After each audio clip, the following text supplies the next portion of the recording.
just watched at the end there. It looked terrifying. What were we looking at? That's the play that I'm working on at the Athenaeum called Ghost Stories. Okay. And when people ask me what it's about, it's in the title. I'm not the sharpest tool in the shed. That's why. Play school? Yeah. Star Wars? Those people are genuinely terrified. It is. It's an interactive kind of play. It's an interesting one because the people that come to see our show don't go to theatre. So they think they're coming for an event. Right. And as we slowly start to tell our story, they slowly get sucked into the web of this story. And in doing so, we have jump scares. We have 160 speakers that are in throughout the entire theatre, smells. And yeah, it is one of those, people sort of say, is it scarier? And I say, it's a date night kind of show. Listen, if you want your partner to hug you, I'll give you 10 minutes in our show, and they'll be sitting on your lap. I think we might have more vision of the people, like the audience being petrified. I mean, that's genuine. Date night. Do you like doing that to people? Well, listen, it's my job to take them on a journey. And the force is strong with this one. What is it that... When I go see a scary movie or see something scary like this, I need to get my mind straight. I need to, it's like jumping into a cold pool. I need to really get... What is it? Why do we put ourselves into that position to be scared? It's an interesting thing because the people that come to see this show, what I find really interesting is that they almost feel like they're watching television because throughout the entire evening, sometimes I hear people go, no.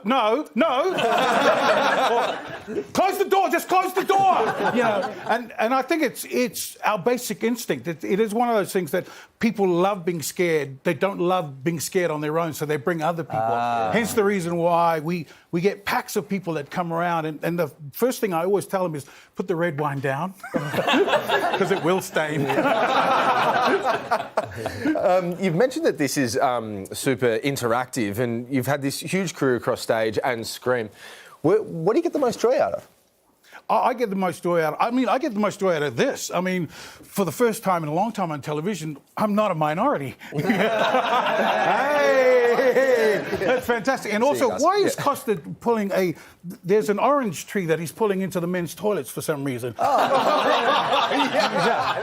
just said, no, you'll get it when you come out when you need to. It's going to come out really, really well, apparently. But I mean, for me, I'm an advocate for early education as well. So I love the idea of telling stories to kids, to small ones. And I always believe that if you can talk to a 3-year-old, you can talk to a 30-year-old, but you can't do it the other way around. And so, it's always about getting the best people to talk to our youngest people, and therefore we encourage them and we enable them to be better people as they grow up. That's you saying Play School's your favourite, isn't it? Yeah. Well, Play School may be your favourite. You're not getting out of here without talking to me about Star Wars. Okay?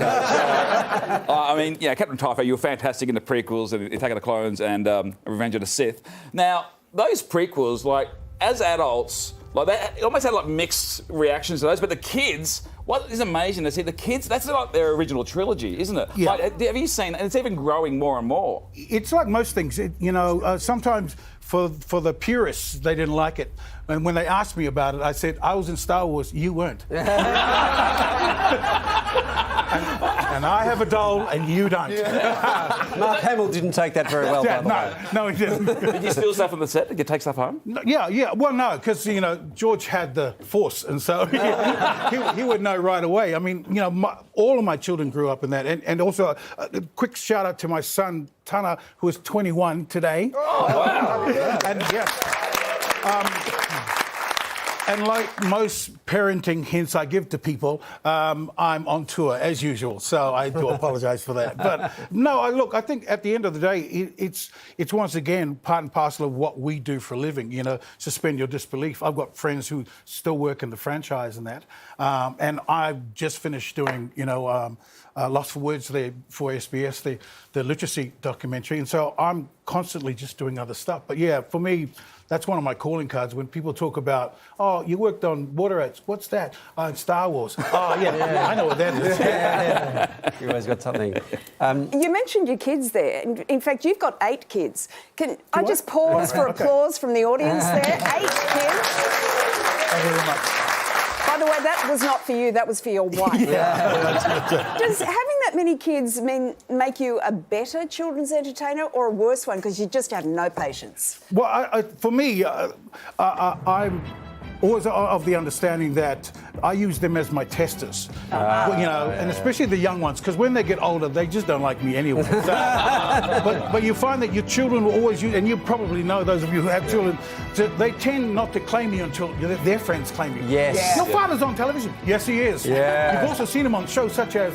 Well, Ghost Stories is on now in Melbourne, and we'll be heading around Australia and New Zealand after that. Head to our website for more info. Would you please thank Jay Lagayo?